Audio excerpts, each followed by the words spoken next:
बड़ी खबर आपको बताते हैं। यूपी से, प्रयागराज से एक बड़ी खबर आ रही है। अतीक अहमद को जो है वो हत्या हो गई है। एक बड़ी इस वक्त जानकारी निकलकर उत्तर प्रदेश के प्रयागराज से सामने आ रही है। बता दें, अतीक अहमद की हत्या जो है वो बताई जा रही है। उसका खेल खत्म हो गया है। पिछले कई दिनों से अतीक अहमद सुर्खियों में था, लेकिन अब पुलिस के सामने ही गोलियों से भून डाला है।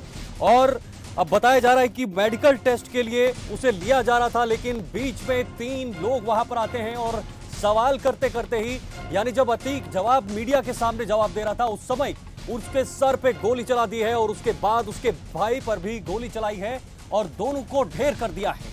बहुत बड़ी खबर है आज। जिस तरह से अतीक का जो बेटा था असद, उस पर भी जो है एनकाउंटर में मारा गया था। उसके साथ एक उसका साथी भी था जो गुलाम नाम का था, उनका भी, दोनों का एनकाउंटर किया गया था। आज उनका अंतिम संस्कार किया गया था। लेकिन आज रात जैसे ही ये रात शुरू हुई थी, वैसे ही अतीक अहमद की हत्या की खबरें भी सामने आई हैं। हालांकि हत्यारों ने सरेंडर कर दिया है, ये बात भी सामने आई है। लेकिन कुल मिलाकर जो पिछले कई दिनों से ये खेल चल रहा था, जिस तरह से ये खेल चल रहा था, अब ये खेल यहाँ पर समाप्त हो चुका है और यहाँ पर हत्या का ये मामला अतीक के साथ जो है वो सामने आया है। हम आपको बता दें, बताया जा रहा है कि मेडिकल टेस्ट के लिए उसे लिया जा रहा था, लेकिन बीच रास्ते में जब वो मीडिया को संबोधित कर रहा था, मीडिया के सामने आया था और मीडिया ने उससे सवाल भी पूछा था, लेकिन सवाल का जवाब देते देते ही अतीक पर 3 हमलावरों ने गोली चला दी और उसके बाद वो वहीं पर ढेर हो गया। उसके भाई पर भी गोली चला दी है। ये तस्वीर देख लीजिए आप, ये तस्वीर है और आप देख सकते हैं किस तरह से पुलिस का घेरा, पुलिस का कवच पूरी चारों तरफ से वहां पर घेरा था, लेकिन उसके बीच 3 हमलावर वहां पर आते हैं और उसके सर पर गोली चला देते हैं। उसके साथ साथ उसके भाई पर भी गोली चलाई जाती है और दोनों लोग वहां पर ढेर हो जाते हैं। हालांकि उसके बाद जो 3 लोग वहां पर थे, 3 जो आरोपी हैं, उन्होंने भी अपने इस जुर्म को कबूल के वहां पर सरेंडर किया है। लेकिन सबसे बड़ा सवाल अब यह उठता है कि पुलिस के इस घेरे के अंदर और साथ ही साथ जो मीडिया वहां पर पहुंची हुई थी, उसके सामने ये किस तरह से ये हत्या की गई है। फिलहाल ये जो लगातार मामला पिछले कई दिनों से चल रहा था, आपको बता दें उमेश पाल की हत्या के बाद ये सिलसिला भी काफी तेज हो चुका था। उसके बाद अतीक को गुजरात से प्रयागराज जो है वो लाया गया। अभी कहीं ना कहीं ये प्रोसीजर भी चल रहा था, एक प्रोसेस भी, प्रक्रिया भी चल रही थी, उससे पूछताछ भी हो रही थी, कई सवाल भी उससे पूछे गए थे, लेकिन उसके मन में भी ये डर बना हुआ था। और आज कहीं ना कहीं उसका खेल खत्म हो चुका है। जो ये माफिया के नाम से जाना जाता था, उसका खेल खत्म हो चुका है और ये सबसे बड़ी खबर है आज दिन की। और साथ ही साथ आपको ये बता दें, मेडिकल के लिए उसे लिया जा रहा था और तस्वीरों में आप साफ तौर पर देख सकते हैं पुलिस भी वहां पर मौजूद है, पुलिस का घेरा भी है और मीडिया भी है। लेकिन इस बीच वहां पर हमलावर आते हैं, उसके सर पे गोलियां चला देते हैं, उसके साथ साथ उसके भाई पर भी गोलियां चला दी गई हैं और दोनों को जो है वो मार गिराया है। तो आपको बता दें, ये बहुत बड़ी खबर है आज की। और अतीक और उसका भाई अशरफ का खेल खत्म कर दिया गया है। माफिया अतीक और उसके भाई जो है, आज प्रयागराज में हत्या कर दी गई है। मेडिकल टेस्ट के लिए पुलिस उन्हें ले जा रही थी, ये बहुत बड़ी जानकारी है।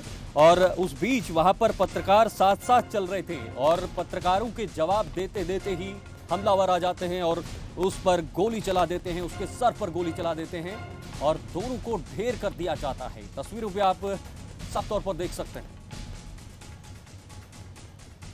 हालांकि ये बताया जा रहा है कि ये जो 3 युवक जो आए थे, ये मीडिया कर्मी बनकर आए थे और पुलिस का सुरक्षा घेरा तोड़ते हुए और सिर पर गोली चला दी। हमारे साथ इस वक्त संजीव कपासिया ब्यूरो चीफ जुड़ गए हैं, सीधे उनका रुख करते हैं। राजनीतिक विश्लेषक हैं, वो सीधे उनका रुख करते हैं, उनसे पूरी जानकारी लेते हैं क्या पूरा मामला है और किस तरह से ये हत्या जो है, ये अभी जो बताया जा रहा है ये हुआ है। संजीव जी, जरा जानना चाहेंगे किस तरह से मीडिया के सामने पुलिस का घेरा लगा हुआ है और वहां पर हमलावर आते हैं और हत्या कर दी जाती है। बिल्कुल शीतल, देखिए उत्तर प्रदेश की योगी सरकार जिस कानून व्यवस्था की दुहाई देकर उत्तर प्रदेश में चुनावों को जीतती है, वही कानून व्यवस्था आज प्रयागराज में शर्मसार हो गई। उत्तर प्रदेश के माफिया अतीक अहमद और उसके भाई अशरफ की जिस तरीके से हत्या हुई है, उससे हालांकि मुख्यमंत्री योगी आदित्यनाथ नाराज बताए जा रहे हैं। उन्होंने डीजीपी को तलब किया है।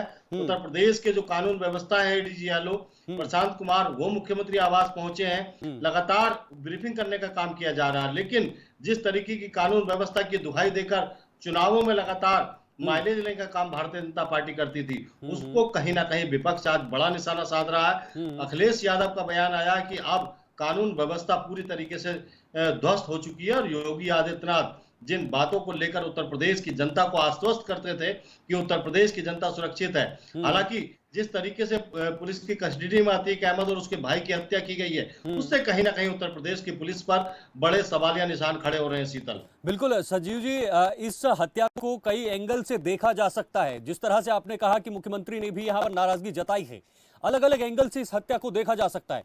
क्या लगता है अभी तक क्या कुछ सामने निकल कर आया है? क्या हो सकता है? किस तरह से पुलिस इस पर जिम्मेदारी लेगी या नहीं? पुलिस अभी तक जिम्मेदारी ले रही है या नहीं? क्योंकि एक सुरक्षा घेरे के वहां बीच में हमलावर आते हैं और वहां पर गोलियां चला देते हैं।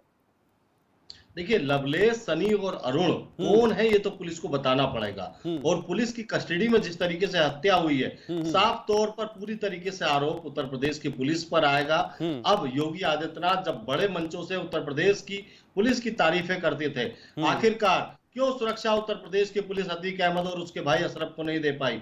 आखिरकार 3 नए लड़के आते हैं और ताबड़तोड़ फायरिंग करके दोनों की हत्या करते हैं। आखिरकार पुलिस, उत्तर प्रदेश की पुलिस क्या कर रही थी? आखिरकार इतनी बड़ी आसानी से तीनों ने सरेंडर कैसे कर दिया? बड़ी साफ तौर पर कहीं ना कहीं संदेह खड़ा होता है और विपक्ष को इससे बड़ा मौका मिलेगा उत्तर प्रदेश की योगी सरकार पर। हालांकि योगी आदित्यनाथ ने डैमेज कंट्रोल का काम शुरू कर दिया है। संजय प्रसाद जो उत्तर प्रदेश के प्रमुख सचिव गृह हैं, उत्तर प्रदेश के डीजीपी को तलब किया है, उत्तर प्रदेश के एडीजी एलओ कानून व्यवस्था को तलब किया है और मुख्यमंत्री आवास पर बड़ी हाई लेवल बैठक बुलाई गई है।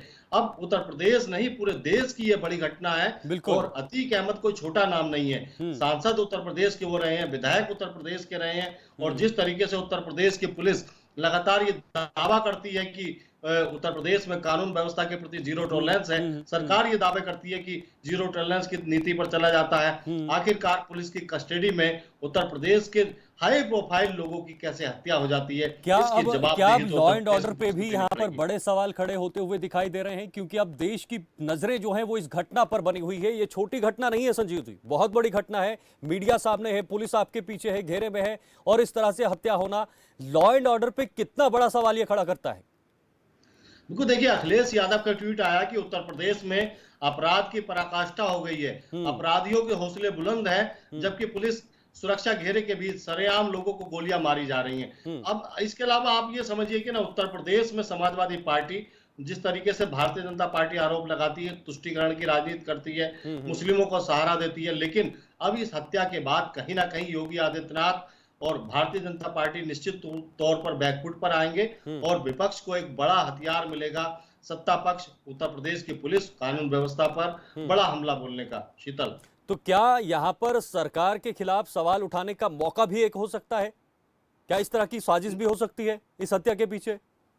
निश्चित तौर पर सरकार को यह बताना पड़ेगा कि आखिरकार जिस पुलिस की चपलता की वो तारीफें करते हैं, जिस तरीके से मुख्यमंत्री योगी आदित्यनाथ खुले मंचों से उत्तर प्रदेश पुलिस की तारीफ में कसीदे पढ़ते हैं, उस उत्तर प्रदेश की मौजूदगी में, उस उत्तर प्रदेश की पुलिस की कस्टडी में आखिरकार एक हाई प्रोफाइल जो माफिया है अतीक अहमद, कानून व्यवस्था के चलते, कानूनी प्रक्रिया के चलते उसको फांसी दी जाती, कानूनी प्रक्रिया से उसको आजीवन कारावास दिया जाता, कानूनी प्रक्रिया से उसको सजा होती, ये तमाम चीजें हैं। लेकिन पुलिस की कस्टडी में जिस तरीके से उसकी और उसके भाई की हत्या हुई है, निश्चित तौर पर उत्तर प्रदेश की पुलिस, उत्तर प्रदेश की योगी सरकार पर बड़े सवाल खड़े होंगे और विपक्ष जो उत्तर प्रदेश की पुलिस माइलेज लेती थी कानून व्यवस्था को, शीतल, वो कहीं ना कहीं बैकफुट पर रहेगी। ठीक है संजीव जी, मेरे साथ इस वक्त गौरव पांडे जी जुड़ चुके हैं, हमारे सहयोगी हैं, प्रयागराज से इस वक्त जुड़ गए हैं। सीधे उनके पास चलते हैं और वहां का इस समय क्या हालात बने हुए हैं, किस तरह की सिचुएशंस बनी हुई हैं, वो जानने की कोशिश करते हैं। गौरव, क्या हालात, कैसे हालात बने हुए हैं, क्या माहौल इस वक्त चल रहा है प्रयागराज में?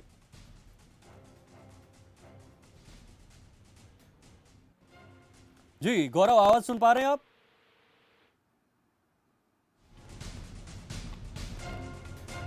चले, लगता है गौरव से हमारा संपर्क जो है वो टूट चुका है, लेकिन दोबारा से गौरव से जुड़ने की कोशिश करते हैं। लेकिन इस वक्त जो सबसे बड़ी खबर है वो उत्तर प्रदेश के प्रयागराज से है। ये सिर्फ प्रदेश के अंदर नहीं बल्कि पूरे देश के अंदर बहुत बड़ी घटना है। जिस तरह से तस्वीरें भी हमने आपको दिखाई, लेकिन दूसरी तरफ अब विपक्ष ने भी सवाल उठाना जो है वो शुरू कर दिए हैं। अखिलेश यादव का ट्वीट भी आपके पास है और आप टीवी स्क्रीन पर देख सकते हैं उन्होंने जो ट्वीट किया है। चलिए वापस हम संजीव कपासिया जी हमारे साथ बने हुए हैं, उनके पास चलते हैं। जी संजीव जी, इस वक्त क्या कुछ माहौल हो सकता है? क्या माहौल बिगड़ने के भी आसार कुछ ऐसे दिखाई दे रहे हैं या कोई ऐसी संभावनाएं बनती हुई दिखाई दे रही हैं?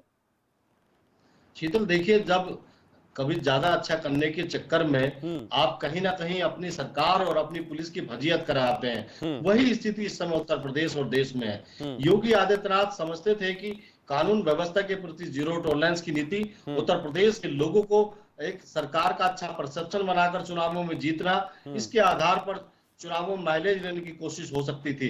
लेकिन अब अतीक अहमद और अतीक अहमद के भाई की जिस तरीके से हत्या हुई है, और 3 लड़के जो नवयुवक हैं पुलिस की कस्टडी में आकर अतीक और उसके भाई अशरफ दोनों की हत्या करते हैं, कहीं ना कहीं बड़े सवालिया निशान है और बड़े जवाब देने पड़ेंगे जिस उत्तर तरह प्रदेश से की इन सरकार तीनों को, उत्तर युवकों ने, प्रदेश की पुलिस को। बिल्कुल, हालांकि योगी आदित्यनाथ ने डैमेज कंट्रोल का काम शुरू कर दिया है। उत्तर प्रदेश के डीजीपी, उत्तर प्रदेश के प्रमुख सचिव गृह, ठीक है, उत्तर ठीक है, प्रदेश के एडीजी कानून व्यवस्था, बिल्कुल, तीनों को तलब किया है। ठीक है और संजीव जी, अदालत रोकना की चाहूंगा है। आपको क्योंकि इस वक्त गौरव पांड्या हमारे साथ सीधे मौके से जुड़े हुए हैं, प्रयागराज से जुड़ गए हैं, वहां के हालात भी जानना चाहेंगे।